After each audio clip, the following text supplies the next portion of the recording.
Products and services never wind up functioning exactly as they were planned. Every person and business has experienced many changes over the past year, and these changes have also impacted the financial industry. These bad actors are the cause of sponsoring weapons, drugs, corruption, and venal practices. This is why regulations relating to AML, anti-money laundering, and KYC, know your customer, procedures are so critical in maintaining the integrity of society. KYC is designed to be part of the identification process. While KYC processes help identify a particular person, does not prevent malicious actions from taking place for the people who are accepted. This is why procedures also need to be aimed towards monitoring and preventing specific types of activity as well. Embly is always asking how can we best design these systems while not overreaching into information that financial institutions should not have access to? Every year AML restrictions are becoming more and more stringent. Banks are willing to restrict money flow unless there is a clear explanation of the source and purpose of funds. While this is critical in preventing funds from an illicit activity from being accepted by the bank, it also requires many resources to maintain these programs. It can potentially stop individuals from using funds that were derived for legal purposes.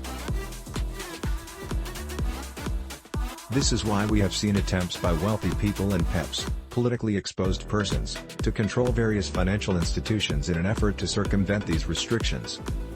The future is likely to bring even more restrictions imposed by the regulatory agencies, which would be facilitated by advanced and automated monitoring systems.